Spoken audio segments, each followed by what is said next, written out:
519 of the Pittsburgh Nerd Podcast. I'm Sean. I'm Ian, and this is the only podcast that says, why are there so many songs about rainbows and what's on the other side? Rainbows are visions and only illusions, and rainbows have nothing to hide. So we've been told, and some choose to believe it, but I know they're wrong. Wait and see. Someday we'll find it. The rainbow connection. The lovers, the dreamers, and me. Nice. Isn't that Florida State song? I don't... No, It should be. I think it's something by Molly Hatchet. You know, it should be. Yeah. Idiots. How are you, sir? Good. Good. Good. Yeah. What have you been up to? Nothing. Nothing? Nothing at all? Not saw Guardians of the Galaxy. No, did you? Do tell. What'd you think? I liked it. Yeah. Yeah, it was a good bookend. Yeah. It was good, man. Yeah. And, like, he put in all the feels in this one. Yeah.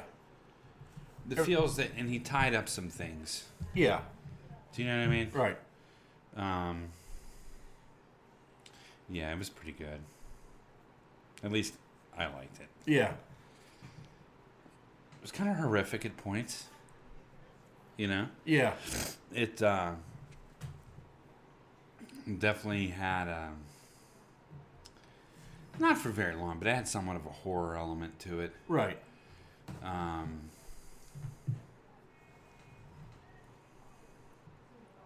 But yeah, it was pretty freaking good. I'm thinking back on the movie. Yeah. I really liked the villain.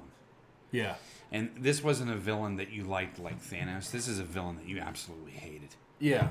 And he made you feel that way. Yeah. He made you feel that you hated this individual. Cool. Yeah. So, I mean, like, it was a successful... I thought it was one of the best villains Marvel's came out with in a while. Well, Gunn hit 2 out of 3. Yeah. You know, because in the first movie, Lee Pace. Lee But Pace, yeah. there wasn't enough Lee Pace. Yeah. I mean, that was the problem. Yeah. He was a great villain. Right. But there wasn't enough You of wanted him. more of him. Yeah. But, you know, and... Ergo wasn't bad. Yeah, it wasn't, but... Yeah, you didn't... I don't know if it's a Kurt Russell effect. You just just want to like Kurt Russell. I think so. Yeah. Yeah. But this one... Yeah. Man, you fucking hated him. I'm Yeah. serious, like... Yeah. Yeah. You were like, fuck him. I want Yeah, him dead. I hear it's very Rocket-centric. Well, yeah. Like, he's the character, the main... Like, I don't want to say the main character, but his story is His story, yes. the focus of the whole thing. Yeah. Which is good. Yeah. Because it's Cooper, you know what I mean? So Right. let him talk. Yeah. You know what I'm saying? Right.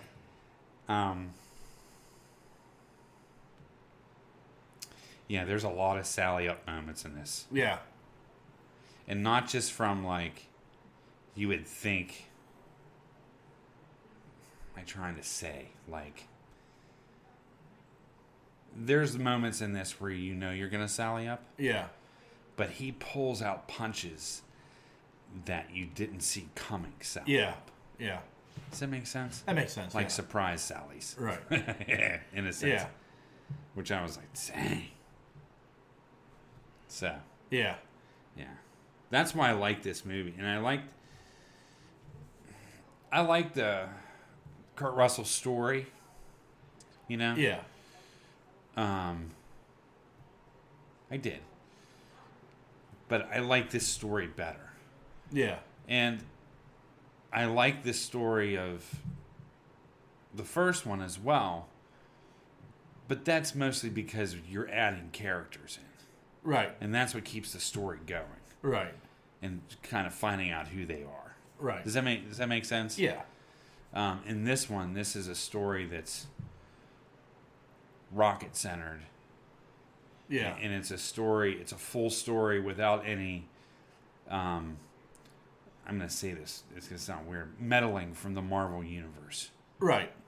It's a story. It's a solo story just within this group. Right. Do you know what I mean? Yeah. And it's like, man, that's pretty cool. Right. And that's what I want to see.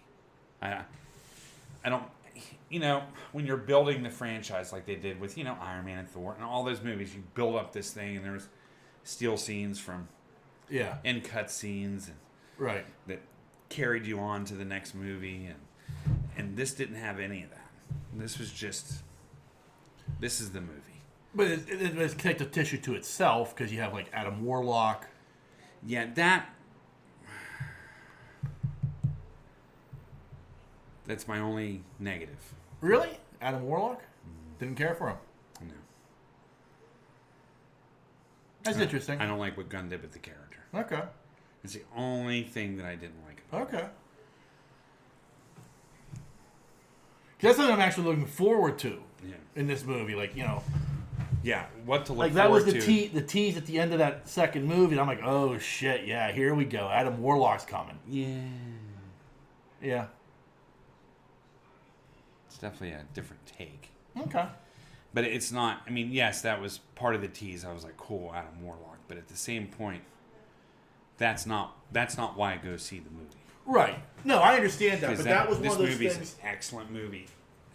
Don't get me wrong, Warlock's in the movie. Yeah. Like it's one of those things where it was like when you got that, when we got that, it was just like, oh shit, you know what I mean? Like, it's one of those characters that you're just like excited to see, and you want to see them on the screen, and everything kind of surrounds them, and plus the story that they were kind of building.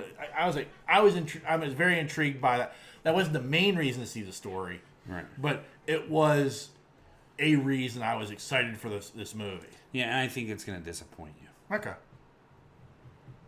Okay, I'll buy that. Yeah, I think the rest of the movie's very strong.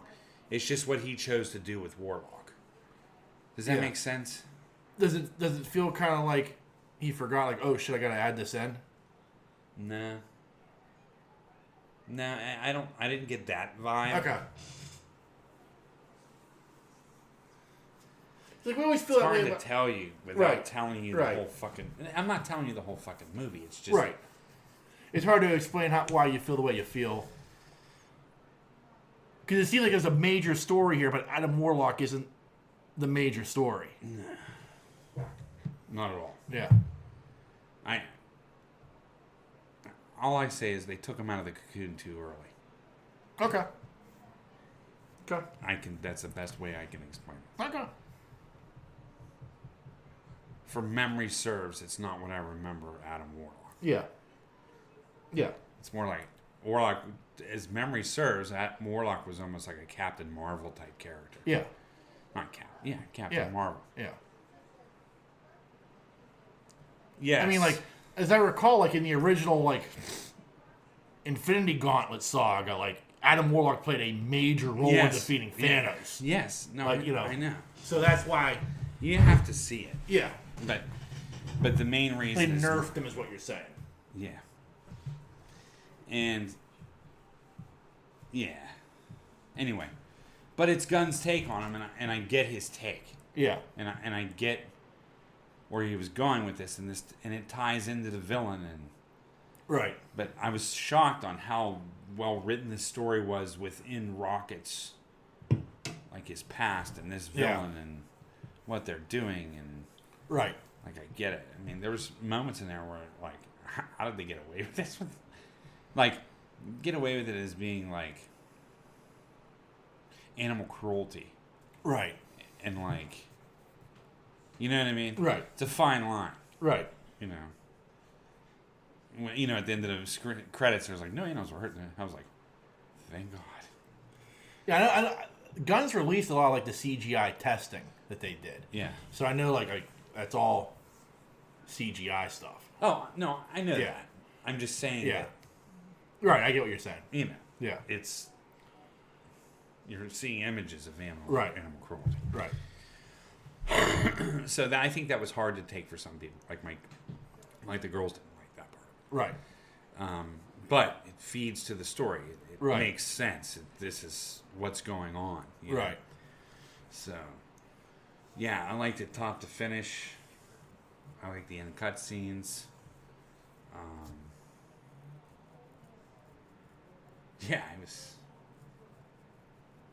it was really good, and it was right in his alley. Right. Do you know what I mean? Yeah. Some of the weirdness and, you know, music, soundtrack was fantastic. Yeah. Ended with a Bruce song. Oh, does it? I'll tell you that much. Okay. Do you know what the name of the song was? Yeah. If you wouldn't have said anything, I would have told you right off the tip of my tongue. Of course. I'll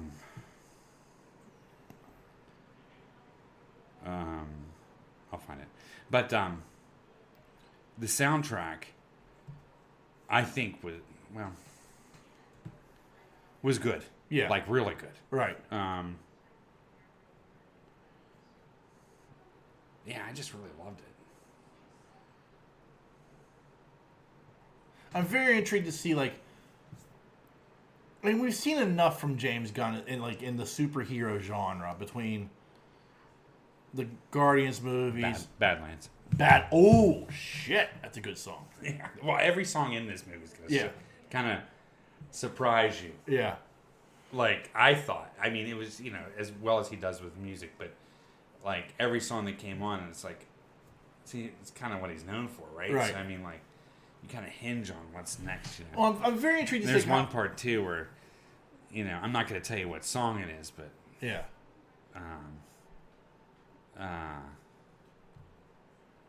Star-Lord puts in, here's an oldie but goodie. Yeah. Yeah, that's badass. Yeah. Yeah. Like, I mean, it intrigues me how. Like, I think James Gunn can write and direct a Superman movie.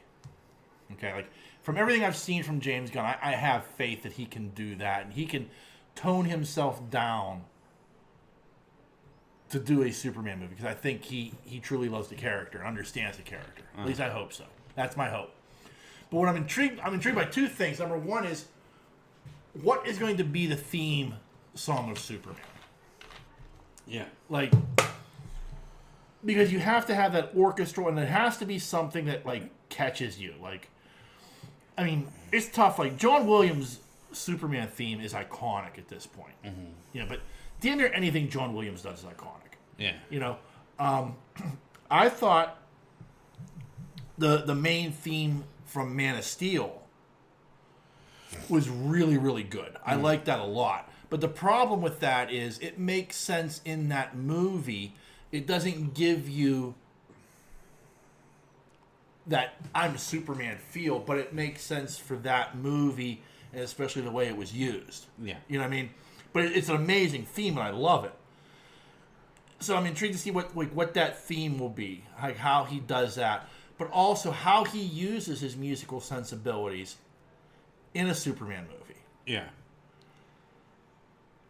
Yeah, I don't know. It's a very interesting, because it's like I don't see Gunn. I don't know. like I don't know. I don't see Gunn doing main properties in the DC universe. Well, he's writing and directing Superman. I know. I get that. I Right. just don't see how his artistic flair is going to be able to come out of that. I mean, look at Suicide Squad and Guardians of the Galaxy. Look at the subject matter he was dealing with. Superman's. Right. That's not what we're dealing with here. This is a whole different. This is night and day. Right, but maybe this is what you need to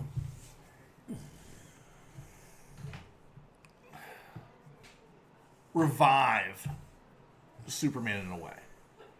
Like The only thing that I can think of that is even up the remote end of this is Gleek.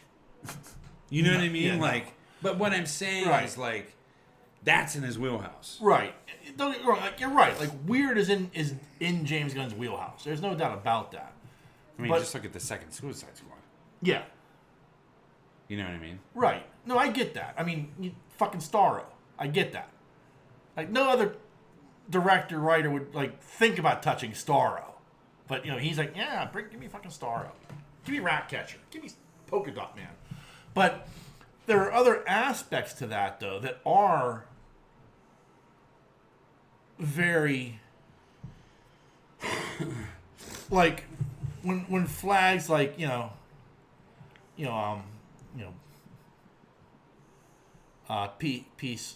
Peacekeeper, what a joke. Like that fight between Flag and John Cena's character. I mean, that's very superhero-esque. Like, it wasn't a weird fight. Like, it made sense. Like, he understood the complexities of the squad. Yeah. Like, this would be what Amanda Waller would do. Yeah. She would take this psychopath and give him his own mission within the mission. Yeah. And this is what has to happen. Yeah. And so it was shit like that does make sense to me. Like, and it says to me like he gets the universe in a way. Mm. But like the thing that everybody complained about who didn't like Man of Steel was that he wasn't a happy person. And like to me and you, like the thing we talked about is this felt like a modern take on what Pa Kent would be like. Yeah. And what he would instill in his son. And all this stuff. And it was, to me, it was like what Zack Snyder was doing wasn't making him that beacon of hope right away. Mm. He was making him work towards it. Right. So when you get to Justice League, the first Justice League movie, he's now becoming that beacon of hope. Yeah. Whereas, like, we think back to the Christopher Reeves movie, and he just starts out that way. He's, gosh golly gee. Yeah. And it works to a certain extent, and I think it can work again, but you have to figure out how to make that modern. Yeah. Like you did with Cap. Yeah. Like, Cap has that gosh golly gee because he's from the 40s. Yeah. But yet, by the time you get to Winter Soldier, by the time you get to Civil War, you get to the Endgame and stuff like that, he still has those principles but he's also modernized it a bit. Mm. You know what I mean? So I think that's what Gunn has to do is find a way to take those principles of Superman and find a way to properly modernize them. I think he can do that. Yeah. I think he's shown that in spurts. Yeah. But also, I mean, like, I remember he talked about, like, when Joss Whedon was still in charge at Marvel. Yeah. And they showed him, he sat down, he watched Guardians. He's like, it was great. It's fantastic. I just expected it to be more James Gunny. So he knows how to dial it back. Yeah. You know what I mean? Like, even though, like, you look at Guardians and think, man, that's a batshit crazy movie. Not by James Gunn standards. Yeah. You know what I mean? The first one, you mean? Yeah, the first one. Yeah. I mean, he kind of let loose a little bit more in the second one. He really, I think Warner Bros. Was just like, do what the fuck you want. Yeah. With the Suicide Squad. So, like, I think he does have those sensibilities on how to dial it back. I think he knows the property. Yeah. All of them. I mean, there is some batshit crazy stuff that they're doing, and he is digging deep into the well. Don't get me wrong with some of the stuff that they've talked about being released, but also there's some stuff that he's talking about, like the Batman movie. Like, again, this is his vision. Him and James Saffron. This is their vision of what the DCU is going to be, and like that Batman movie, like just the fact that it's hit, Batman with Damian Wayne. Is it like that's not something you would expect? Yeah. You know what I mean? So like, I'm intrigued to see how this all plays out, and I think I'm intrigued to see what James Gunn's take on Superman will be. Yeah. Because it's got to be different than Zack Snyder's, but you can't go back to Christopher Reeve. You have to find something in the happy middle, I think. Yeah. Yeah. I don't know. Yeah. Anyway, I didn't watch it. So I can't believe you haven't watched it. Maybe you have. I don't know. Muppets Mayhem. I haven't seen it yet. Oh! Is it good? I'm 4 episodes in. It's fantastic. Really? Oh, it's great. Really? There is the great one, probably the greatest inside joke takes place in episode 2. Yeah? Yeah. Okay. Like, I don't want to ruin it for you. I want you to watch it and tell me if, like, I'm sure you'll catch it. But it's just like, it's like the greatest inside Muppet joke. Yeah. Like, I'm sure there are people like, what's that? But, like, for me, it popped me. Yeah. Like, it really popped me. I was like, oh, shit, that's funny. But it's... I'm hoping this is doing well enough, because the what I've heard, the rumors I've heard is they want to do a Muppet verse. Okay. And so you start with the Electric Mayhem, and they have their own show, and then you expand other characters. Uh-huh.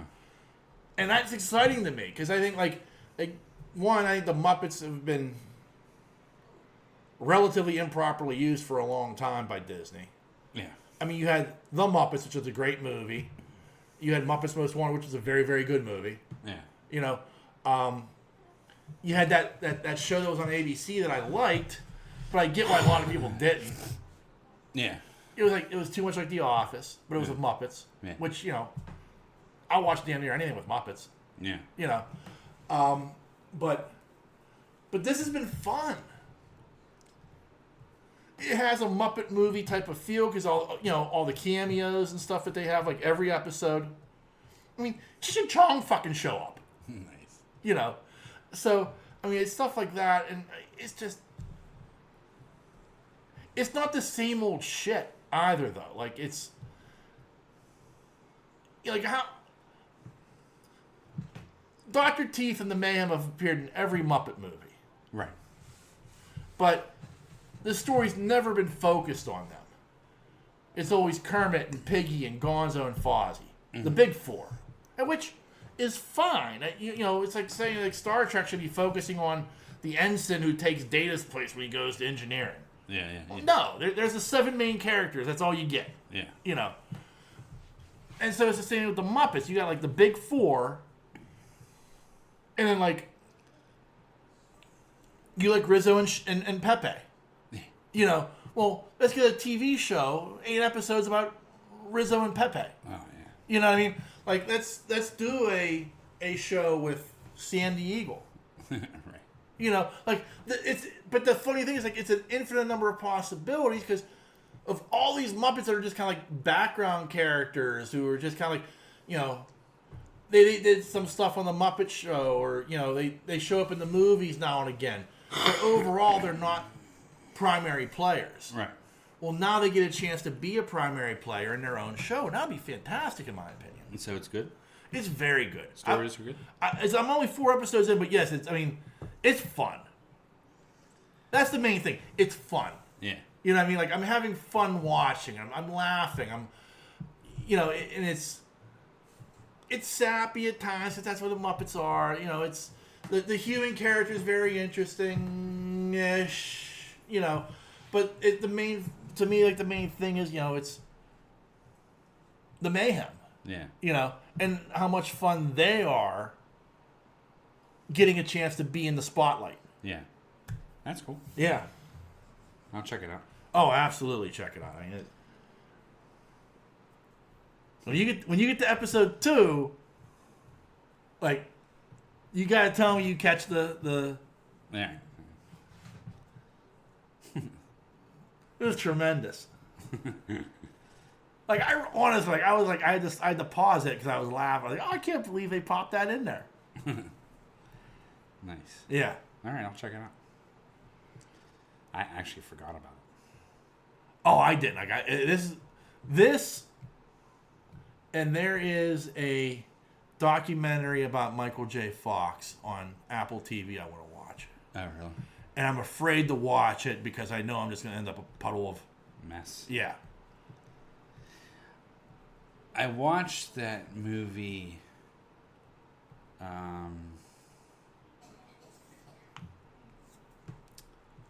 Oh, it's about the doll that comes to life. She becomes aware. Okay. Do you know what I'm talking about? No. You had to see the previous. Was that the little robot? Yeah. Okay, yeah. Yeah. Sorry. Megan or Megan or whatever it was. Yeah. It was all right. Yeah. Yeah, it was very reminiscent of Chucky in a way, Yeah. but not without the demon possession. Right. But she was like a full-size little girl. Yeah. So it had that vibe. There was an old movie, Lisa told me about, with Christy Swanson in it, Okay. in where she turns into a killer robot. That's interesting. It's a one-word thing. It was. Yeah. We watched it. We watched the death scenes of it. Yeah. I can't remember the name of the movie, of course, but it was kind of like that, but Yeah. modern day. It was. I mean, the story was there. I ended up hating the kid character though. Yeah. Just Yeah. Annoying. a brat, Yeah. you know. But I like the Megan robot character and how it turned. Yeah. You know. Yeah. So it was good, and the science was cool behind it. But that's it. Also, I haven't had a chance to watch it yet, but I know Air is on Amazon Prime. Oh, it is. Yeah. Yeah, I'd like to watch it too. Yeah. Because I'm hoping to have that watched and a Michael J. Fox documentary watched by next week. You need to see Guardians of the Galaxy. Yeah, I know. Time and money, my friend. Time and money. Mostly money. You know? Yeah. But, so yeah, it's pretty about it on TV.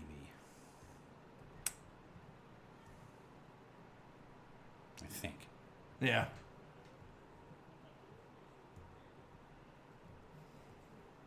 Yeah. I want to start watching that Russo brothers show that's on Netflix or whatever. Or Prime. Prime, I think, yeah. You know. Citadel. Yeah. Yeah. It looks good. Yeah, I wanted to watch that too. That's kind of been on my list. Like, Amazon Prime is like the one that I always like forget about. Yeah. Like it's like someone will remind me, like, oh yeah, that's right, I have Amazon Prime. Just they do. Like for some There's reason, a I lot of guess shit on there. it's the one I blank out on. Yeah. Like I'm so focused, like what's on Netflix, what's on Disney, what's on. I blank out on Disney. For some reason, I Yeah. don't even turn it on. Unless Mandalorian's on, but I mean, Yeah. other than that, I don't even focus on it. Yeah. Mine's always like, my go-to is usually Netflix, Paramount, and Prime. Yeah. That's what I go to. And I want to watch that show, the one with Kiefer Sutherland on Paramount too. Oh, that's good. Yeah. I'm 5 Rabbit hole. episodes deep or something Yeah. like that. Yeah, it's Kiefer is best. Yeah. So like, what I need to do is I need to like write down the stuff I need to watch. Yeah. Because like I forget about shit, and I end up like, what am I gonna watch today? And I end up watching like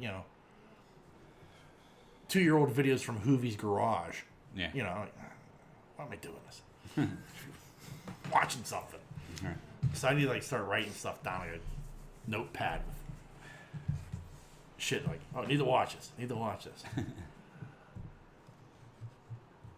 Yeah, Badlands. But speaking of Disney Plus, they announced this week that they're going to be merging Hulu and Disney Plus into one app. Okay. That's kind of nice. It will be, yeah, I agree. But it's interesting how, like, I mean, Disney they have 2/3 controlling interest in Hulu. The 1/3 is owned by Comcast. Okay. So I imagine they're probably buying out that last third from Comcast to be able to do that. Yeah. But it's interesting how, like, there was this boom of, like, apps, like streaming services. All right. Everybody had to have a streaming service. And now they're kind of condensing themselves. Okay. Like, Max, like, next week, HBO Max becomes Max. they're merging HBO Max and Discovery Plus into one app. Yeah. So it's like interesting to me, like how the streaming wars have now gone, where it's like there was this explosion of these apps, and now they're starting to be condensed. Yeah. And it's almost like becoming like, by the end of it, we'll have like the big four, like we do with like network television. Yeah. Yeah. You know. It is what it is. Did Shudder get eaten up by anybody? I don't think so, not yet. They're probably waiting on that. Right, but it's like, Come on. yeah. Oh, I'm sure somebody's like, Someone buy my property. Yeah. But it is interesting because it's like I said, like, I mean, you're taking Hulu and folding it with Disney Plus. Well, how much of that is like the fear is like, okay, so how much creative freedom will Hulu have or not have? Yeah. Now that it's folded into Disney Plus. Right. Like, you get a show like Letterkenny. Yeah. That's a pretty adult show. Yeah. You know, they say fuck on a regular basis. Yeah. You know, how does that play on like Disney Plus? Yeah. But also like movies like you had that Predator one, Prey. Like, would that fly on Disney Plus? Like, would Disney give them? Like, I understand like Disney owns 20th Century Fox. Yeah. And so, but I feel like Prey was being made before that purchase, and so they were kind of stuck with it to some extent. Yeah. But thankfully they were stuck with it because it was an amazing movie. Mm. But like, how much like direction or freedom will they give for something like that? Right. Yeah, I don't know. And it is concerning because it's like I remember way back in the day when Disney spun off. I can't remember what the name of they spun off a production company to make like regular movies. Yeah. Nothing kid oriented. I mean, the first one they made was had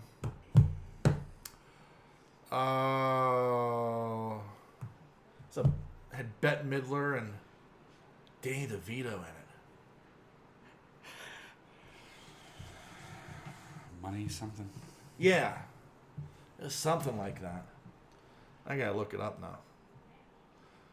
But like there was a big hullabaloo because people were pissed that Disney was venturing away from the child market. But it was like if you looked at like the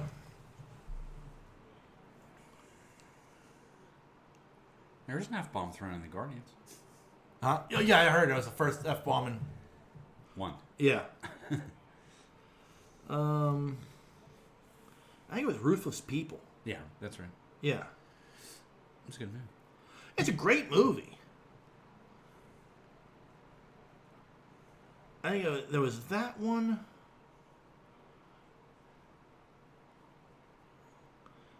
Down and Out in Beverly Hills. That was the other one. Oh, that was a good movie. Yeah, that's a great movie.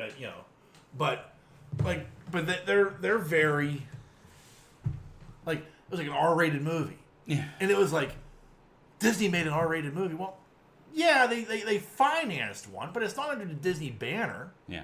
I didn't know it was in a Disney movie. Yeah. Like, and I mean, and for years, like, Miramax was owned by Disney.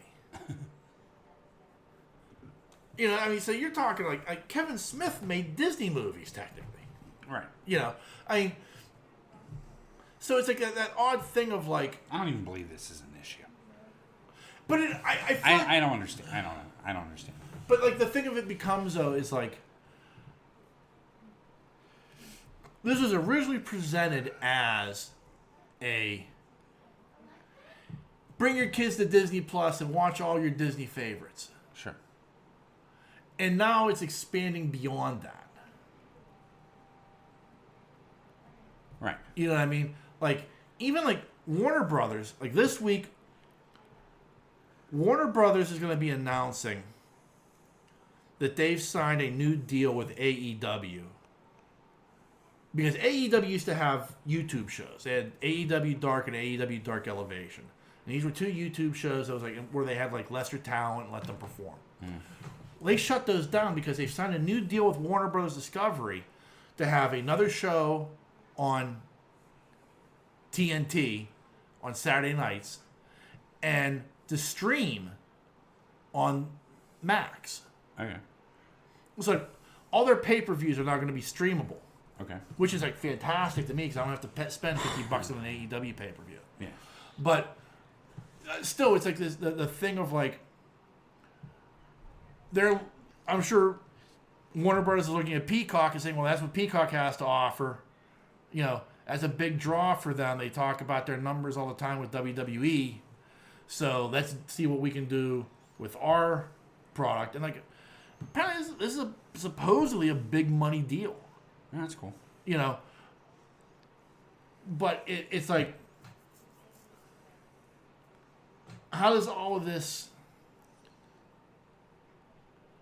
Like the same with Disney, like so, like your initial offering was like this is a place to bring your kids to watch all your Disney favorites, you know, even if it's a black hole. Yeah. You know? And now, how do you open it up to being? Well, this is just another streaming app that, like, you know, because I mean, like, where do you just fit all that in? Yeah, I'm sure it's just going to be a separate app you have to go to. No, it's the same app. They're No, folding it all what into I'm Disney saying Plus. is Otherwise, you keep it as Hulu. Stop. Okay. It's a separate button, a separate click on something else Right. that takes you right to Hulu. Right. Is what I'm saying. Right. I just agree. don't understand with it. I don't like. Because What are we living in? Post-war 1950s? Do you know what I mean? Like, I don't understand why it's such a big deal. Because Disney people don't want that. Well, I mean, like, they're the minority. I agree. Whoa. Wow. Alright, now that you're I've been able to clear your nasal passage Jesus. with my funk. Yeah. I had chili dog written all over. I had not had a chili dog.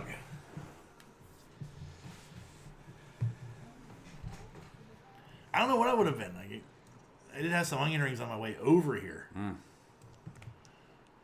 Where'd you get onion rings at? Gitco. Oh, they have them there? Yeah. They're okay. Not great. I do have a good onion ring now and again, though. DQ still has the best onion rings. Oh, yeah. Oh, yeah. There's no doubt about that. Yeah.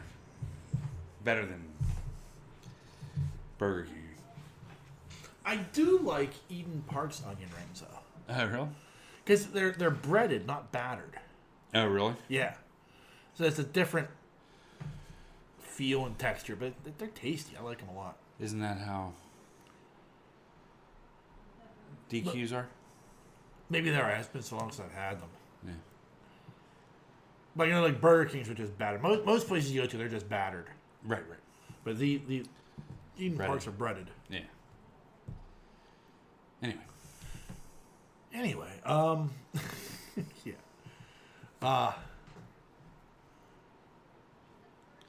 Can't remember what the fuck we were talking about. I don't know. Disney. Yeah, well, I think we've covered that enough. Or if we haven't, if somebody was really interested in what we were saying, I'm sorry. But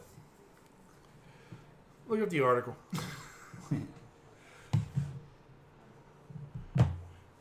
I saw, apparently, spoiler alert, but it's out there. There is a cut scene at the end of Fast X, which indicates old friend Dwayne "The Rock" Johnson is returning to the franchise. Oh, really? Yeah. And apparently, Vin Diesel has let it be known that Fast X is part of a trilogy of movies. Okay. So it doesn't end with 10. It's technically going to end with 12. But the 10th movie is in 3 parts. Jeez, God. Yeah. Like, I mean, like, I understand milking it for all it's worth. Yeah. You know what I mean? Like, and fast movies deserve to be milked. You know, but it's that thing of like other than like the thing I've heard everybody talk about is like it's a fun movie, it's goofy, it's what you expect from a fast movie, but Momoa is worth the price of admission. They've let Momoa off the chain. Like, he is in God mode. Really? Yeah. Like, I even saw in one trailer, like, I showed the first one, but I figure after that, you were done. Yeah. And, like, Brie Larson's got a gun on Momoa and she's standing on his car. And he goes, could you please at least get off of my car? And she, like, digs her shoe into it a little bit. And he just turns out and is like, so disrespectful.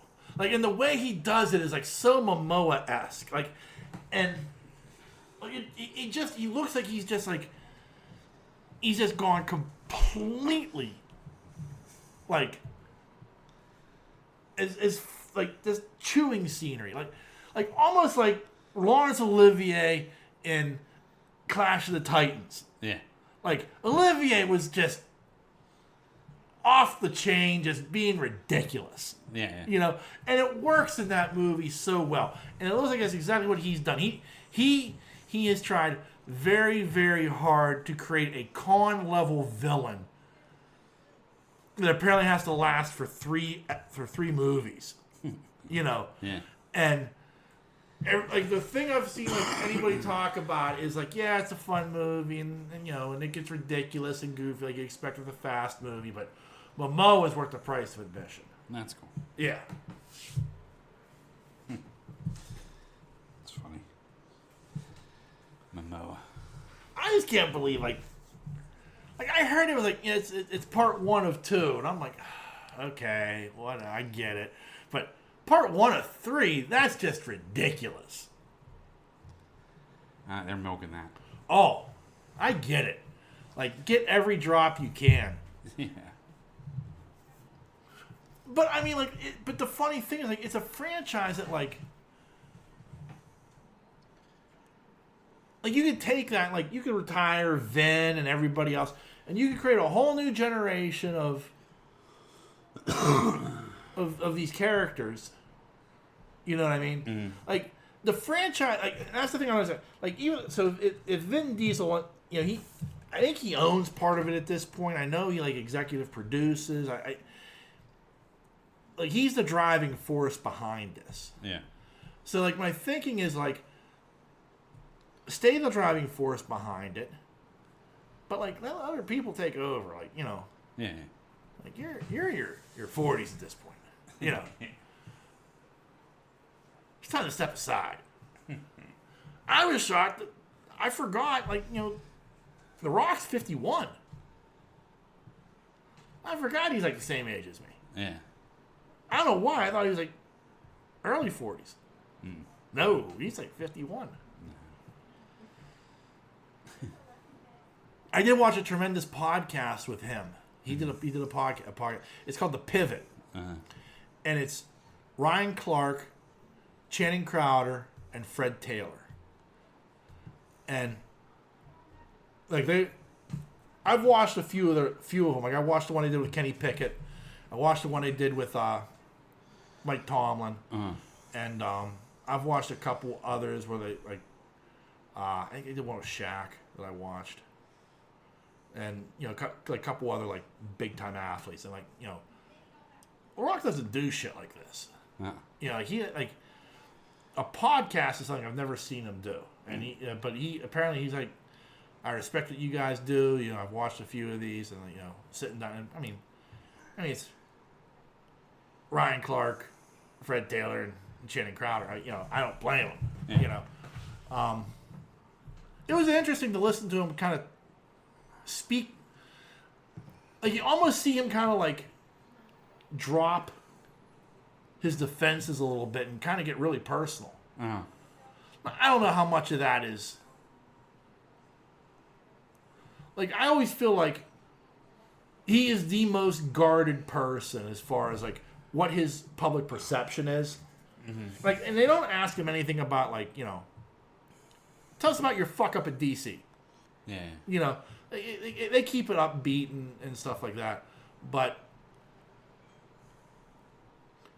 like it was like so like his like his persona, his public persona and perception is like to me something really well worked. Yeah. Like I believe some of it's real.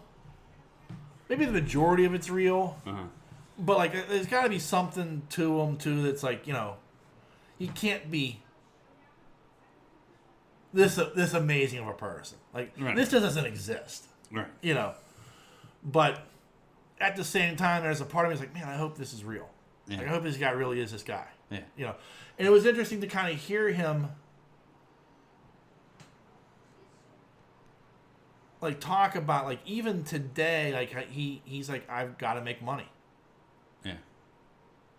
Like I can't stop making money because I remember what it was like to just have $7 in my pocket. Yeah. You know. So it's kind of interesting like to hear like how he kind of broke it down and how he was kind of like the only reason I got into the wrestling business was like I didn't think I was going to become what I became, but it was like I knew I could do more.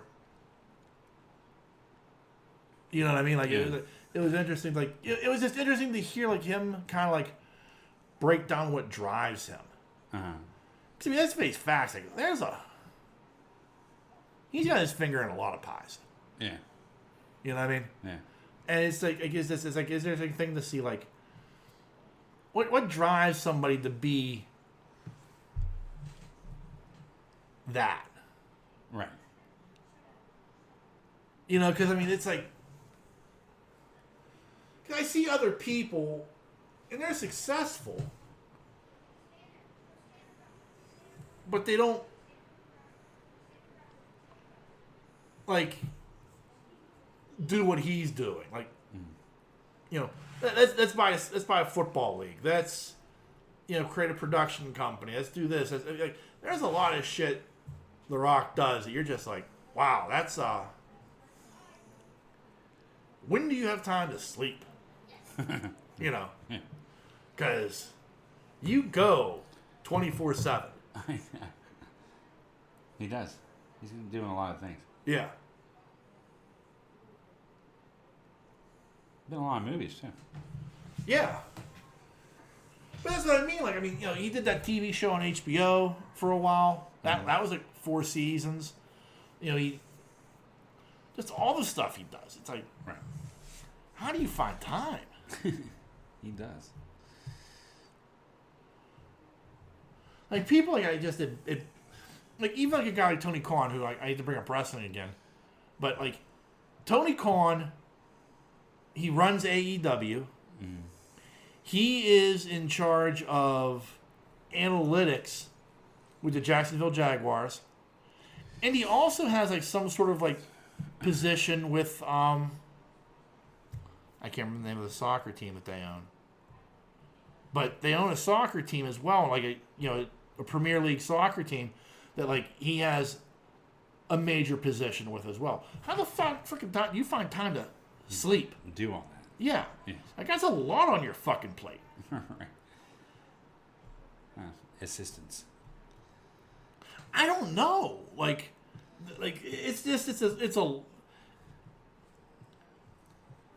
it's a very interesting, like people who do that. Like, how do you divide your time? How do you have time for yourself? Yeah. Like, at what point do you, like, because it's like just that thing of like, I work one job, I work 8 hours a day. You know, and that's like enough.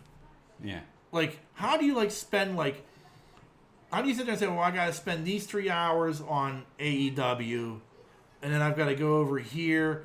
I got to spend those 4 hours with the scout team from Jacksonville on, you know, the draft, with, you know, which he's involved in apparently. Yeah. You know, and then I got to make a phone call to Europe at like 9 o'clock tonight when it's like 8 o'clock in the morning. There, like all that kind of wackadoo shit, like,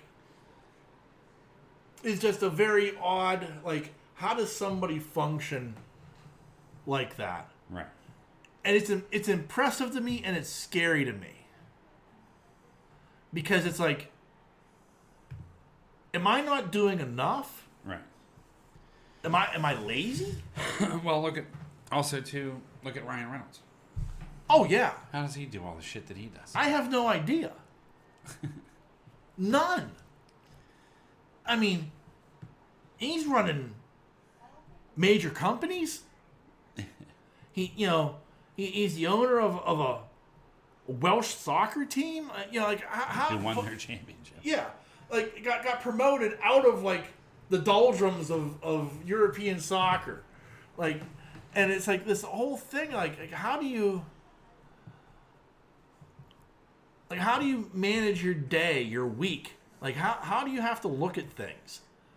Yeah, that's what amazed me too. Also about that too is because he has that interview with David Letterman on. Yeah. Yeah. It's like, where does he find time to do this? Yeah. And just make pizza with Dave Letterman, Yeah. And Blake's in the background. Yeah. Eventually, and she goes, "Hey, Dave." Yeah. Off camera. Yeah. But I mean, like, it's like, it's like the people who can do that, they're usually very successful people. Mm. Like sometimes, like Tony Khan, he's got the silver spoon in his mouth, but yet at the same time, the dude is working 3 jobs. Yeah. You know what I mean? Like, he, in a way, he's kind of earned it a bit. Yeah. But yet, to me, like, just one of those jobs should be what requires your entire attention. You know what I mean? Like, you have to dedicate yourself to, like, an NFL football team. Right. You would, if you want to make AEW completely successful, you have to dedicate yourself to that 24/7. Right. If you want to make your soccer team or football team as successful as possible, like, you have to dedicate yourself to that 24/7. Yeah. Like, I don't get how you can manage and be successful, because he's apparently does, like, I don't know how much of an influence he has on the team, but, like, Jackson went to the playoffs last year, won a playoff game. Yeah. How much of that was he responsible for? Probably a minuscule amount, but still, there's a level of success that you're part of a team of. Yeah. You know what I mean? And and like with Ryan Reynolds, like, how do you, like, okay, I'm sure you have to have people in place to, like, okay, like, you run this, and I'm overseeing you. Yeah. But still, like, you're overseeing, a vodka company, a mobile phone company, a Welsh soccer team, whatever the fuck else he's got going on. And acting. Yeah. Yeah, plus, Deadpool 3. Yeah. Or all the other movies he does. Right. It's not like he's not a one-trick pony. No, he's not. You're right. But, I'm just saying, like, these are the things that, like, these are all the balls you're juggling. Right. Yeah. And I don't know how you're juggling them. Yeah. So that kind of stuff always fascinates me. But then I see, like, other people. Like, I see Kevin Smith. Kevin Smith does, like, 2 things. Like, podcasts, and he writes and directs his movies. Right. And it's like, that's it. And, I'm sure that's a lot. Like, I would not be the person who has to manage Kevin Smith's time. Right. You know what I mean? So it's like, and then I think of myself, and I'm like, wow, I had a busy day today because I had to go shopping, and I had to go do my laundry, and, like, how mismanaged was my time compared to, like, somebody like that? Right. You know what I mean? Like, because people talk about it all the time, like, time management is important, but, like, so how fucked up is my time management? Right. Yeah, so I don't know. It's just that weird thing. And I'm not. It's not envy or jealousy or anything. It's just like you look at somebody like that and you see everything that they're doing. Yeah. And I'm looking at myself, going, "Man, I put in an 8-hour day and I am fucking done." You know. Yeah, you're done. No, I hear you. I don't know where they find the time. No. So bless them. Right. Bless them.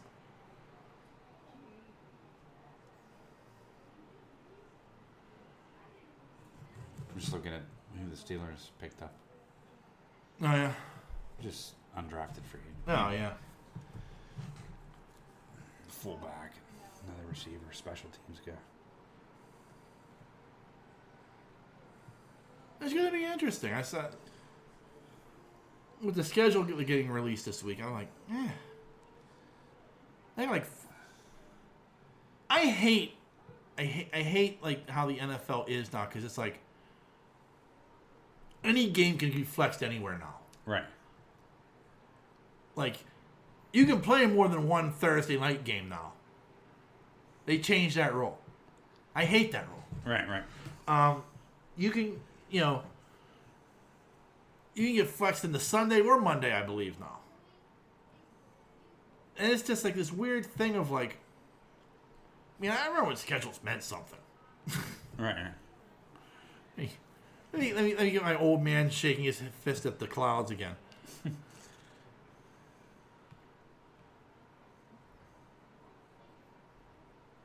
But it's one of those things where it's like, I just want to play at 1 o'clock so I can be done by 4. I do.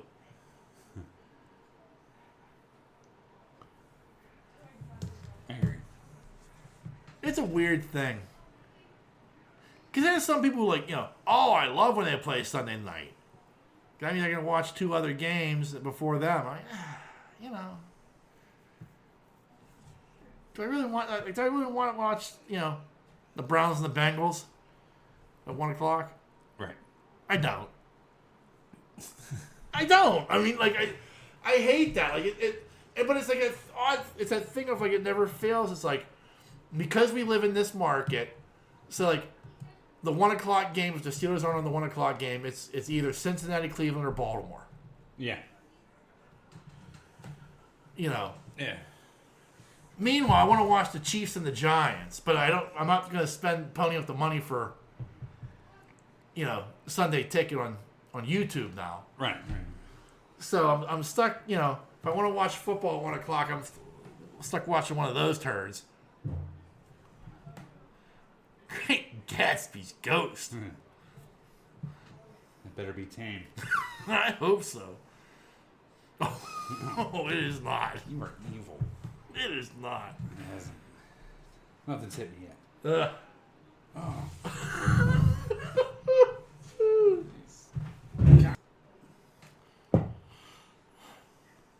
I am a vile human being. It's been a while. Next week we'll be podcasting from Sean's bathroom. Hey, nothing will beat the day you destroyed my bathroom after the meat sweats. The meat sweats. Yeah. That was off. There was no escaping that. That was awful. Even Ahsoka was hiding her nose. It was bad. It was definitely a Jeff Daniels moment. Oh, yeah. Oh, my God. I never ate there again, I don't think. It was the last time. Yeah. All that meat.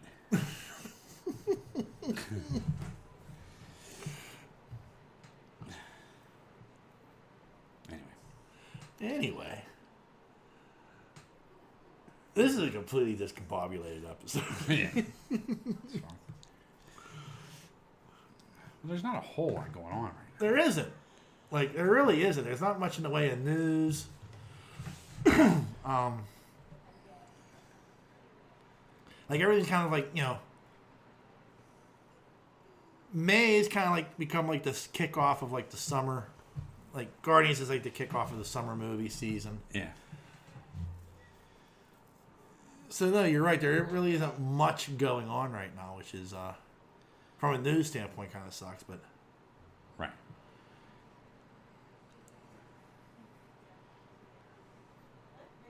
so I don't even know what's coming out this summer. well, I mean, I what you got next month? I think within 4 weeks you've got Spider-Man Across the Multiverse.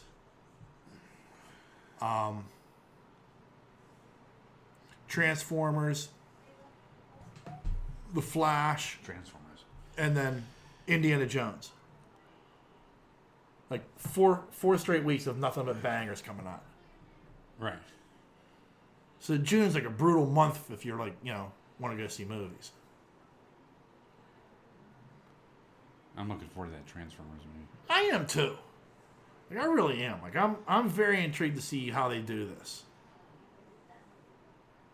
I am for real. Like I wasn't a big Beast Wars guy. Like I know there are a lot of people who like, they like that. I wasn't into that. Yeah. But I am still intrigued to see like how they do all of this. Right. You know what I mean? Like that is fascinating to me. I mean, Spider-Man Across the Multiverse, that looks really good. Right. I'm looking forward to seeing that. I mean, the first one was amazing. Right. And I mean, we discussed The Flash. I mean, that looks very, very good. And Indiana Jones, I'm just going to be a puddle of emotions during the entire thing. I I'm read sure. something where I think it was Spielberg saw it. Yeah. He said it was pretty good. Yeah. That's positive. That is positive. Yeah. I agree, because I mean, this is the only one that's ever been made without Spielberg or Lucas. Yeah. They were both involved with the previous 4. Yeah.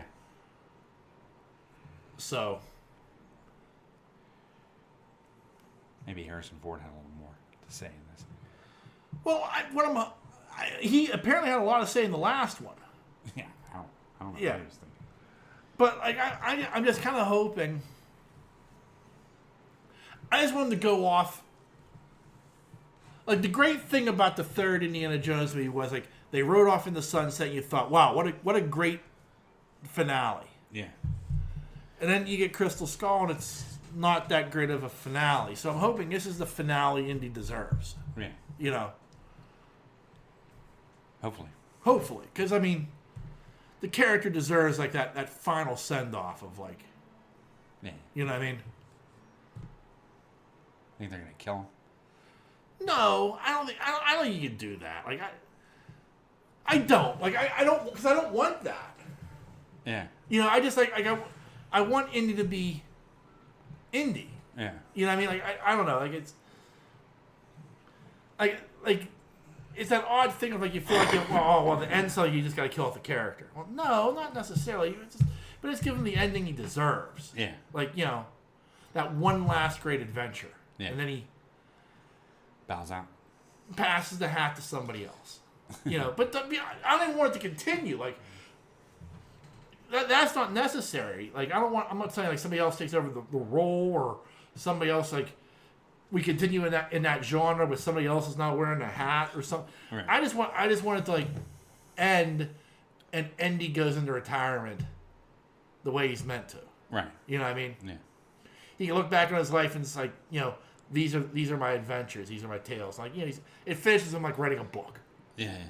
Or something like that's what I want. Like these adventures that he's gone on have become books that we're reading. These are something like that. Which is a concept I like to think of because you don't want the character to die. No. It looks good though. It does. Yeah, I saw that trailer.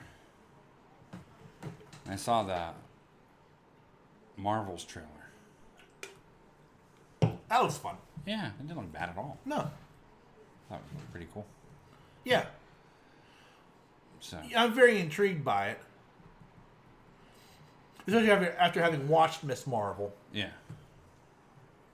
Like, I'm intrigued to see like, how are their powers, like the three of them, so intertwined? Yeah. Because it doesn't really make sense from the standpoint of, like, Captain Marvel's powers are derived from an Infinity Stone.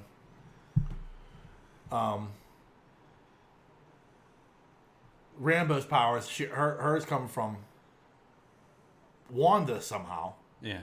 Like trying to go through that thing, and then Miss Marvel comes from her bracelet. Yeah. So it's like, well, how are they intertwined somehow? Like that's what's interesting to me. Yeah. We'll see. Yeah, But that preview looked pretty good. yeah, it did.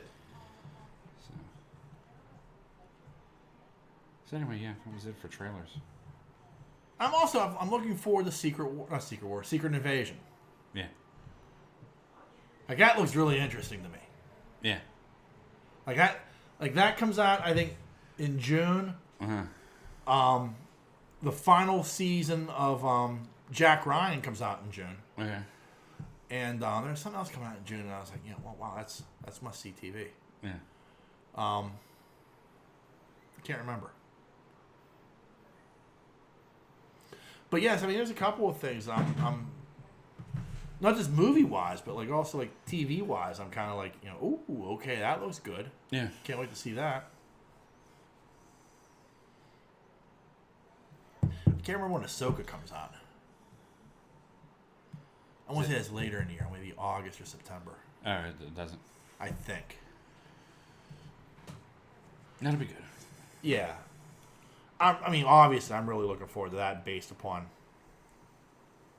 conversations I've already had on this show. I gotta look it up. Stranger Worlds is coming out too. Right? Yeah, that's next month, I think. Yeah. And when does Discovery come out? Not till next year. Jesus. Yeah, they pushed that off till 2024. Where am I? I mean, God. I think part of it is the decision to Cancel it? yeah, like that decision to end the show. I think they had to go back and redo some stuff with the final episode. I see. And so I think that was part of it, from what I've heard and read. I see.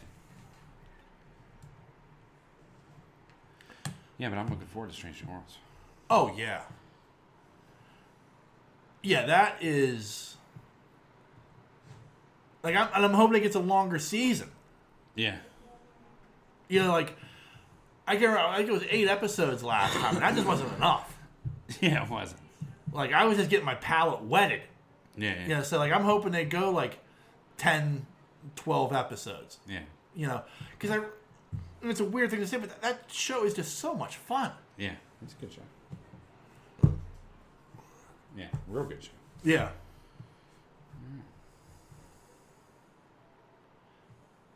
And that might be, like, my favorite version of the Enterprise is, like, the movie version. Like, the refit Enterprise or the Enterprise A. Uh-huh. Because it looks so sleek, and it kind of looks a little nasty. Like, it's a smooth, like the original Enterprise, like it's a nice looking ship, but like the refit version, for some reason, just it looks sleeker to me. Like it looks fast. But I think that Discovery version of the Enterprise may be becoming my new favorite. Yeah. It's a nice looking ship. Yeah. Like they took the original design and updated it, but it still looks like the original Enterprise. Yeah. Like, as much as I love, like, the J.J. Prize from the J.J. Abrams movies, I mean, it does, and it's deliberate, like, the nacelles are bigger, they're tighter, Yeah. so it looks like a hot rod. Yeah. That's what they were going for. They wanted to look like a hot rod. And I like it, but I don't.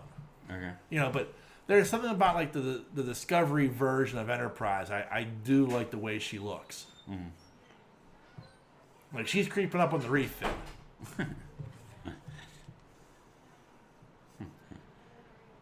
And I know it's a weird thing, but that's like something I get into. Like I love starship designs.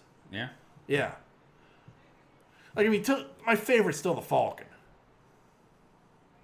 You know what I mean? Yeah. Like the Millennium Falcon will probably forever be my favorite ship. But like the refit Enterprise, I just love that look so much. It's probably why I hate the like Star Trek V too, because she doesn't look right in space. Like any other Star Trek movie, they used ILM for their special effects, except for Star Trek V. Star Trek V used some other, like they skimped on special effects, and it shows. Like there are moments where she, like if you look at the Enterprise, she just doesn't look right in space. Yeah. Like on all the other movies, she looks right. And I can't explain it. I didn't know that. Okay. And then I was looking it up one day, and like they talk about it on some article. Like it was the only movie that they didn't use ILM for. Yeah. Like, oh, that makes sense now. That's why she doesn't look right. Yeah. So I know that's a weird thing, but that's definitely a Sean thing. I always liked the TIE Fighter. It was one of my favorite ships. I don't know why. And I like the recent movies, how they show them. Like, so what version of is there a particular version of the TIE you like then? I guess the TIEs in the new movies. Or the series. So like still like the basic TIE fighter design. Yeah. Because if you're gonna make me pick, I'm going with the TIE Interceptor. You mean with the double pod? Well, no, that's the bomber. Yeah. The TIE Interceptor is the one that has it's got the solar panels on the side, but it's cut out in the middle. Yeah. So it has the Vader design, where it's like, it's got a shape. It's not just straight up and down. Right. It's got angles to it. The angle of yes, you're But right. then it's got like that cutout in the middle. Yeah. So it looks. I know what you mean by the angled stuff. Yeah. Yeah. I like how they depicted them as of the past 5 years. Yeah. Coming in, dropping out of, coming into formate. You know what I'm saying? Like blitzing and. Well, like particularly like with the what's weird is like I said, like the Imperial TIE Fighter did not have a hyperdrive. Yeah. It was a single pilot vehicle that was meant strictly as a short range fighter. Yeah. It had no hyperdrive whatsoever because it was meant to be launched from a Star Destroyer essentially. Yeah. With the First Order TIE Fighters, they apparently do have hyperdrives. And it was one of those things that drove me nuts. One of many things that drove me nuts about The Rise of Skywalker is when Kylo Ren shows up on the Sith planet at the end, he flew an Imperial TIE Fighter. Right. There was no way he could have gotten that far. It doesn't have a hyperdrive. Yeah. I see. You know what I mean? Like it was like that because it's even like in the first Star Wars movie, like when they're coming up when they come out of hyperspace at Alderaan, and there's that TIE fighter, like the Han's like it's a short range. It doesn't have a hyperdrive. He says it. Yeah. So like none of those ships have a hyperdrive. It's not until the First Order where they actually bulked them up, because they were cannon fodder. Yeah. Like the whole point of which is why I don't understand in some of the later stuff, like you see these ones that have 2 TIE fighters or 4 TIE. They were meant to be cannon fodder. We're going to launch 100 of them at a time. Yeah. And just overpower you with sheer numbers. Yeah. That was the Imperial way. So when the First Order comes around, they change their design they make it a 2-person vehicle, give it shielding, give it a hyperdrive. Like they completely redesigned the concept of the TIE fighter to be something more than just cannon fodder. Yeah. And I like that. Like that made sense, but yet when Kylo Ren shows up, like they show him, and they show the TIE fighter he gets out of. That's an Imperial TIE fighter. Yeah. That's not a first order TIE fighter. Yeah. So there's no fucking way he got there. None. He's still rounding Endor. Yeah. Light years away. Yeah. Yeah. Exactly. But I do like the TIE Interceptors. I like a lot, and then I like those ones. I think they were called TIE Defenders. The one they look just like a Jedi Starfighter, except with TIE Fighter solar panels. Okay. The ones in Rogue One. Okay. I like those a lot because I like the Jedi Starfighter. Yeah. I thought that was a cool ship. Yeah. So like especially the ones in Revenge of the Sith. Those are the ones I liked a lot. Yeah. The ones in Attack of the Clones, I didn't care for as much. No. They're okay looking ships, but that just... there's something about the ones in Revenge of the Sith I just liked them more, and they took that design and flipped it into an Imperial design for Rogue One, which I liked. Yeah. Because it makes sense, because you'd go from... If you're the Empire, you would take that design and then modify it as a TIE fighter. Yeah. Just like the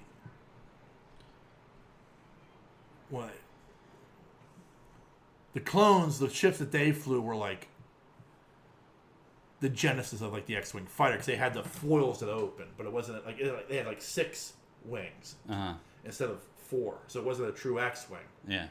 But it was like you could see like, oh, that's where the genesis of the X-wing comes from. Yeah. You like the X-wing? I do. I like the X-wing a lot. Yeah. I like it because I like it's distinctive. You know what I mean? Like it has that. I like the foils opening.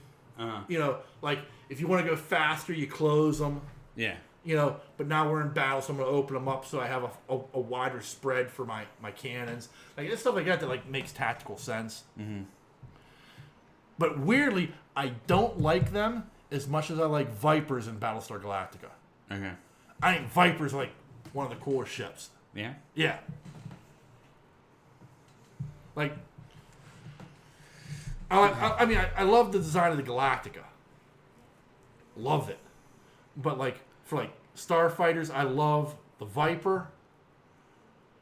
And oddly, like the Thunderfighter from Buck Rogers. Okay. I thought that was a cool design too. Yeah?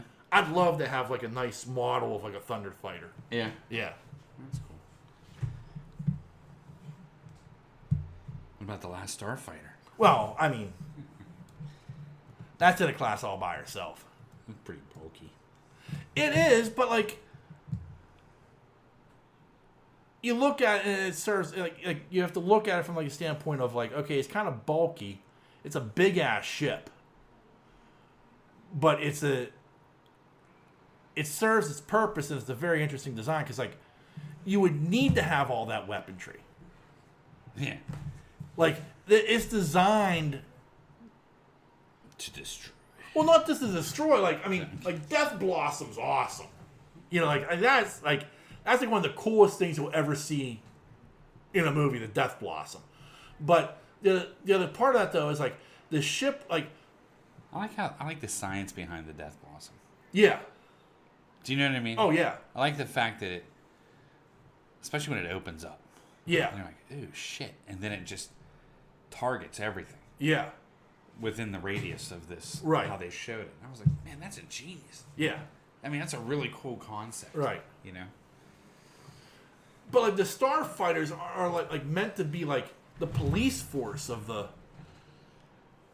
galaxy. Right. So, like, in a way, they kind of need all that because they're kind of supposed to be on their own. Yeah, yeah. That was kind of the point of what they were doing, which is why that ship is so designed the way that it is. Yeah.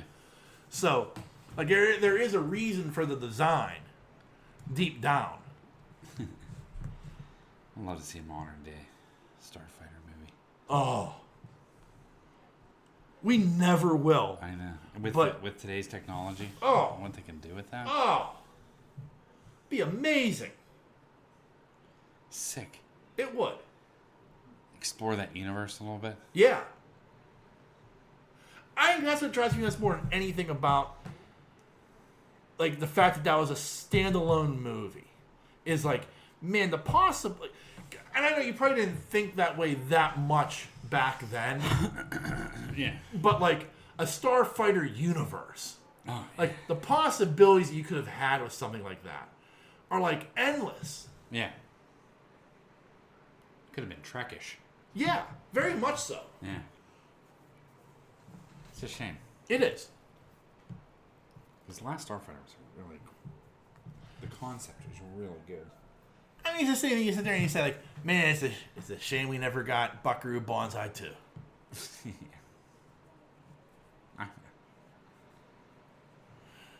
But the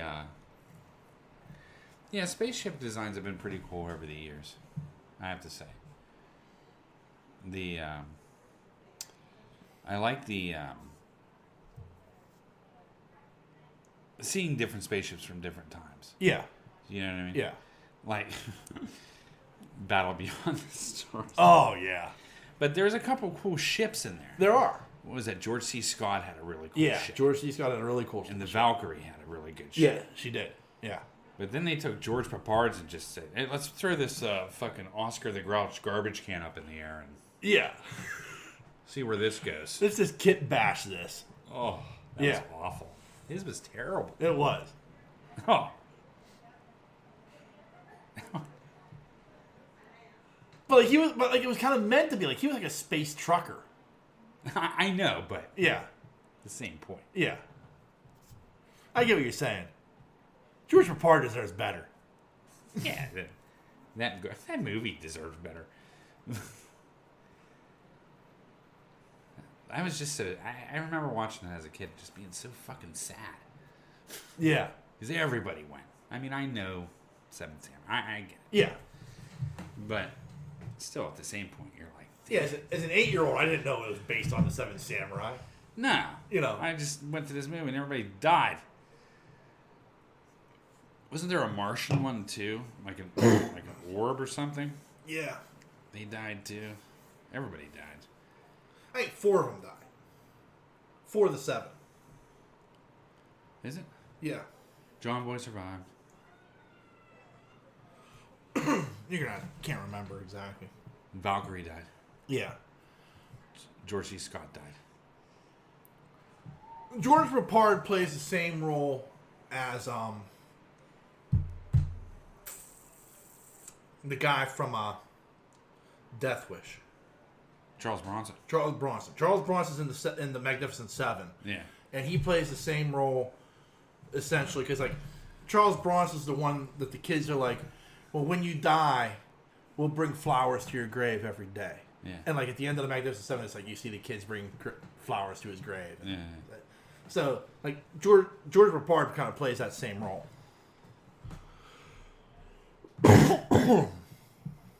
But there's been some pretty cool designs of ships over the years. Oh, I agree. Like, I agree. Like, especially, like, I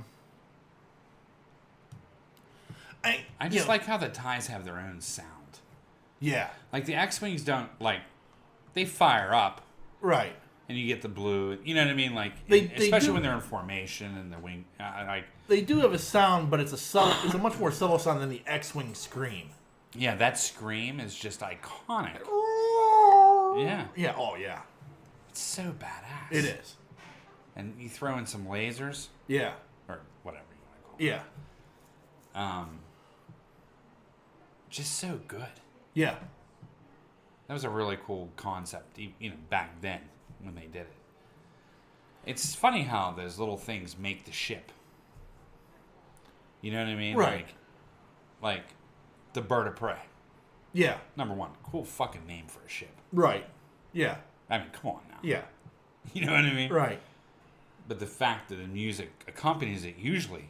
You're right. Dun, dun, dun, dun, dun, dun. Yeah. Yeah. Oh, yeah. Yeah. I love where its firing mechanism was, too. Yeah. That was cool. Yeah. Yeah. Like it had the torpedo launcher right there in the front, but like on the side wings were the phaser cannons and shit. Like it was a badass design. Yeah. That's a cool fucking ship. It is. And I love that Peter Weller ship. That The beast. dreadnought. Yeah. Oh, man. Yeah. Can you imagine a fleet of those? Take over the galaxy with that shit. I mean, the fact that ship was able to overtake them at warp and also fire at warp Yeah. was just like, holy shit. That's a game changer. Yeah. It was just loaded. Yeah. Massive. I'm telling you, I know we talked about this the other week, but I'm telling you, man, Peter Weller was Connish in that movie. Right, which is a shame because that's supposed to be Benedict Cumberbatch. But What's that? that's a shame because it's supposed to be Benedict Cumberbatch. Yeah, no, Yeah. Peter Weller stole that. Yeah. Oh, Peter Weller's fantastic in that movie. Yeah, it's the only reason to watch. Not the only reason, but it's one of the reasons to watch that movie is Peter Yeah. Weller. Yeah. Wasn't because of Cumberbatch. No. That was a big letdown and disappointment. Yeah. Cumberbatch on it. I mean, Peter Weller on the other hand. Like, I liked him in The Office, but when he was outside of The Office, Oh, yeah. and you saw the true side to this guy, Oh, yeah. he was like, Yeah. it rivaled Khan. Like, Yeah. he was like, he was coming out with one-liners. Yeah. Hearing him raise his voice, I will destroy. Oh, man. Yeah. I was like, Yeah. where have you been all my life? Oh. What have you been doing? You know what I Peter- mean? Like, where are you at? Peter Weller is a great actor. Man, just so good. Yeah. I was so impressed with him in that movie. I was like, damn, it was worth it. That was worth the price of admission for me to see Peter Weller at his finest Yeah. in that film. Yeah. Truly. I put on the other day, we were watching, I put on the, what did I put on?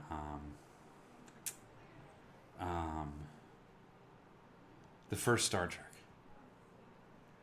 We were waiting to watch something, and we were waiting for someone to get home. Star Trek the Motion Picture. No. The new Oh. Abrams. Star Oh, Trek. 2009. Okay. Yeah. Yeah. And, man, that was such a good beginning. Oh, the death of George Kirk. Yeah, dude. Brutal. It is. It's like, what's amazing about that moment is you have no buy-in. Like, you know what I mean? But you feel, like, you immediately feel for that character. Yeah. Like, immediately. Yeah. Like, to the point, like, I'm in tears when all of a sudden the radio goes dead. Yeah. I thought it was even cooler that he stayed on the ship and he Yeah. knows his fate. Right. But then he's fucking phasering all the fucking things going after his ships Yeah. as long as he possibly can. Yeah. Not just his wife's ship. No. Everybody's Yeah. ship. Like massive fire from the fucking Right. phaser. I was like, dude, that's sick. And saying goodbye to your wife At the same time. at the same time as she's holding your newborn child. Yeah. Crazy. Yeah. What an opening. Yeah. Oh, it's... And then like the next mark, you get the freaking Beastie Boys. Yeah. Yeah. Yeah. You know what I mean? And then the next time jump, you get in this badass fucking fight in a fucking bar. Yeah. And then Pike comes in, Yeah. which is even better. Yeah. You know? That movie just jumps very well. It transitions really good. Right. I felt. But it also shows, like, the correlation between Kirk and Spock. At the same time. Yeah. Like, it does a lot of... Like, I get why, like, the hardcore Trek fans hate that movie. Because it's not Star Trek. Yeah. You know what I mean? And it's not. But at the same time, like, it's so good and it's such an interesting depiction of those characters. Yeah. Like I get it. Like, fine, you don't like it because it's fun. You know, I hate to say it like that, but it's the truth. Like, it's fun. It is fun, and it's to the point where it's like, where fucking Spock tells him off, where he's like, "I'm not going to your fucking school, dude." Yeah. Do you know what I mean? Yeah.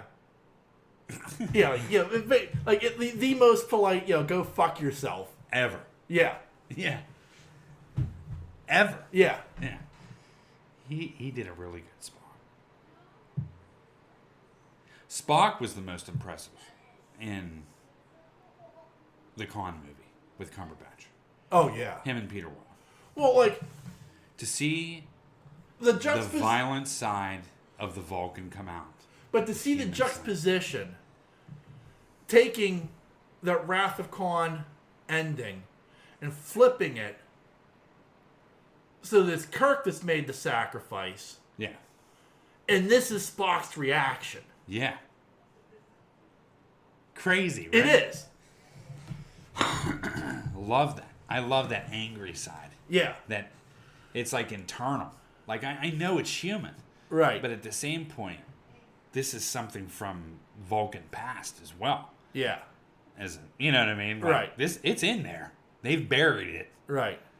but it's in there. Yeah. You know, and it's with the help But of not the only that, but it's also tapping into his human side.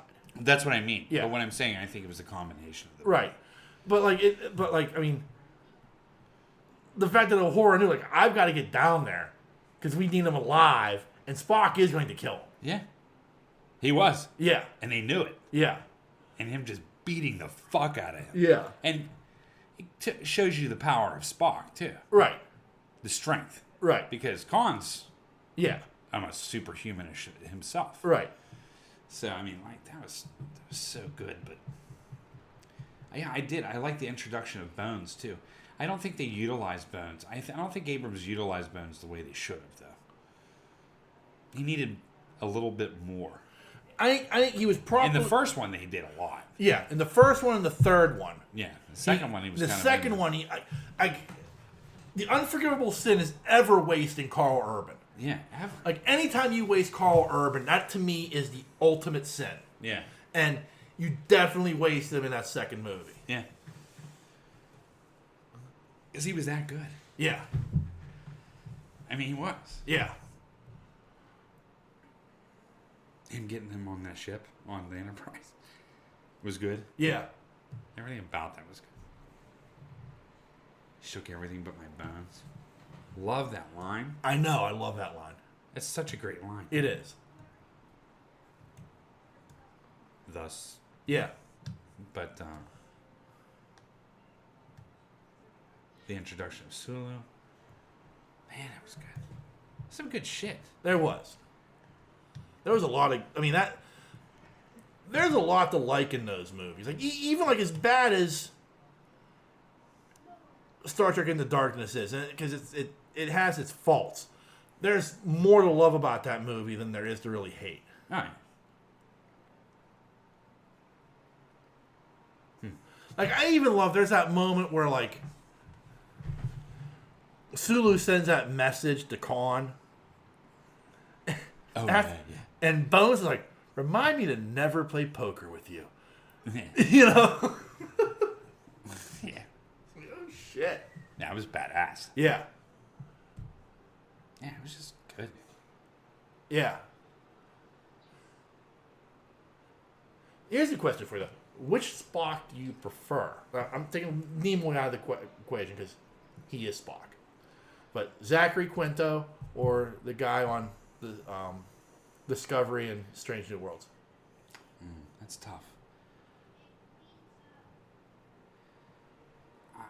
I like Quinto. I do too. I do. I think that, in the movies, he just portrays him so well. I thought he really just pulled it off. Especially when he told him off at the fucking... Yeah. When he was like, Yeah. we're going to accept you. Yeah, despite your... Flaw. Yeah. He was like, go fuck yourself. Yeah. I like that. I like when he says mother. He calls her mother. Yeah. Like, he just pulls off Spock to me. Even with the raised eyebrow and stuff. Yeah. Like, you know what I mean? Like, he did it real well. I like the kid. I like the guy in the series as well. Right. You know, I think he's great. Yeah. But I do like Zachary, man. I think, for me, I mean, Right. he just pulled it off for me. Right. His tone, he just did very well with his tone, pitch. Yeah. You know what I mean? Like, he just mastered it, Yeah. and it was just believable. Like, you have to do it with Spock. You can't do it with. Zachary Quinto has the advantage of having been on set with Leonard Nimoy. Yeah. You know what I mean? Like, he probably really had the opportunity to sit down with Nimoy and talk about the character. Yeah.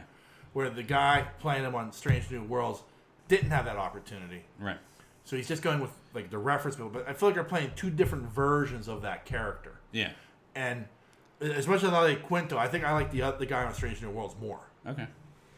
And I mean, I'm not taking anything away from Quinto. I think he does a fantastic job.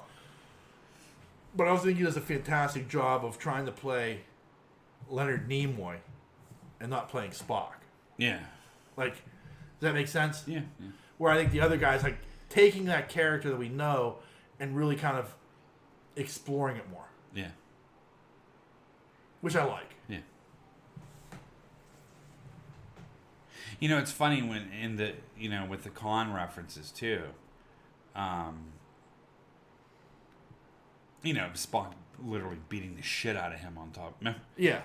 But that's so funny how that same scene was enacted in the first Abrams movie. When Spock was beating the shit out of that kid. Do you remember? Oh, yeah. The introduction of Spock. Yeah.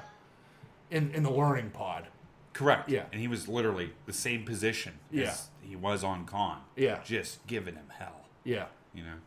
It's pretty badass. It is. What's Abrams doing now? I don't know. Oh, that's a good question. I'm just curious. I'm ready for another Abrams movie. You know? Yeah. Like, what happened to that guy?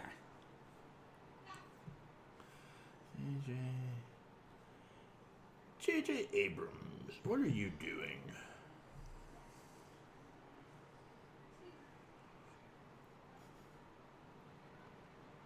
I think he produces a lot of stuff, too.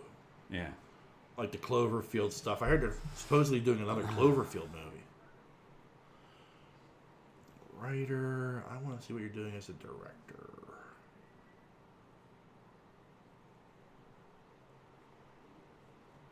Not as an actor, director. There we go.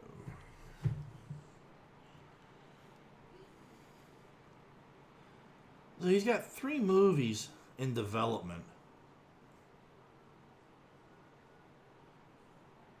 Duster, set in the 1970s Southwest, the life of a gutsy getaway driver for a growing crime syndicate goes from awful to wildly, stupendously, dangerously awful. That's interesting.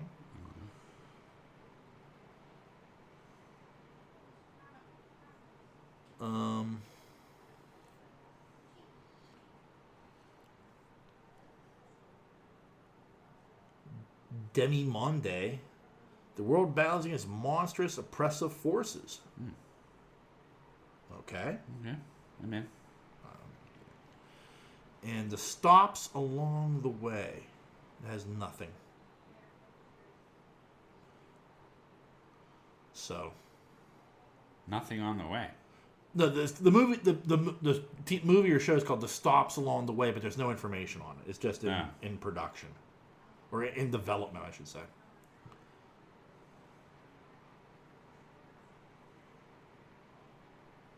He has written a lot more stuff than he's directed. Yeah. Like, he wrote Regarding Henry. I didn't know that. Yeah, neither did I. Forever Young. He's probably one of many writers on Armageddon.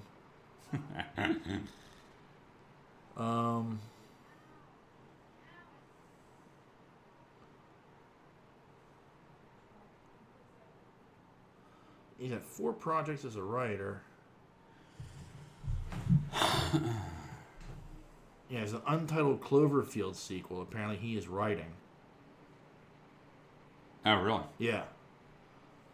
So, I guess he's doing stuff. But I mean, I'm sure, like, I think, like, for him to be able to, for them to get him to direct The Rise of Skywalker, I do believe they did have to back up a Brinks truck to get him. I'm sure. So, I'm sure they did. yeah. So he's probably like, yeah, I can take my time.